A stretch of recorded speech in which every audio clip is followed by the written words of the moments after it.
In a year of momentous happenings, 1997 was a year of justice, mourning and technology.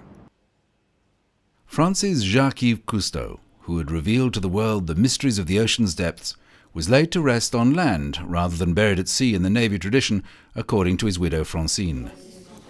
I think he has obliged people to open their eyes on very simple and important things.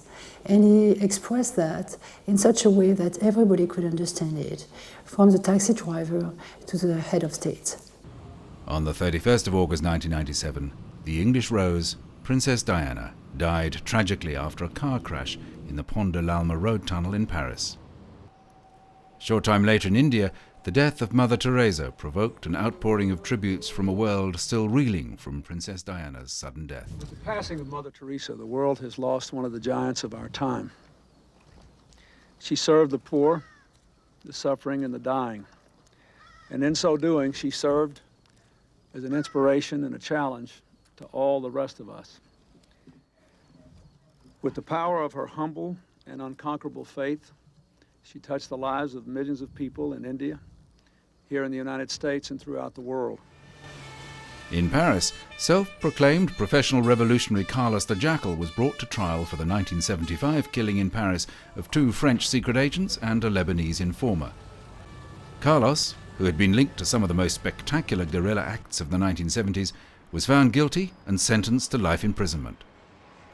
In space, the orbiting Russian Mir station suffered from the effects of a fire and a collision, whilst the brightest comet event in history graced our skies.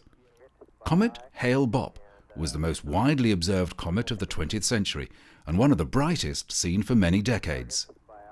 It was visible to the naked eye for a record 18 months, twice as long as the previous record holder, the Great Comet of 1811. The passage of Hale-Bopp was notable also for inciting a degree of panic about comets not seen for decades. Rumours that the comet was being followed by an alien spacecraft gained remarkable currency and inspired a mass suicide among followers of a cult named Heaven's Gate. In what seemed to be an end to the Russian-Chechnya conflict, Chechnya's first post-war president, Alan Maskhadov, took office, pledging to realize the dream of independence from Russia. Maskhadov, a former Soviet artillery colonel who led separatist rebels against Russian troops sent to crush them in December 1994, also promised to strengthen the Muslim religion and fight a crime wave in the shattered region. Behind him, on the stage of the suburban assembly hall, stood leaders of the rebel force, which humiliated the Russian military during the 21-month conflict. When Maskhadov had finished his inauguration speech, hundreds of men fired their Kalashnikov rifles into the air. Maskhadov promised to bring the various armed groups in the region into line and to protect Chechnya's Russian population. The world's best chess player and the most powerful chess-playing machine at the time were set to resume their historic battle in a rematch between brain cell and computer chip.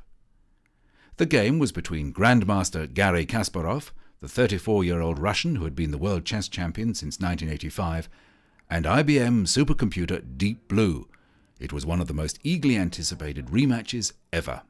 The rivalry had begun 15 months earlier in Philadelphia, when Kasparov defeated the machine over 6 games after a stunning loss in the first. Kasparov thought Deep Blue would be tough to beat, but he was confident that he would win. The winner was to receive $700,000, the loser $400,000. The updated version of Deep Blue defeated Kasparov 3.5 to 2.5 in the highly publicized 6-game match.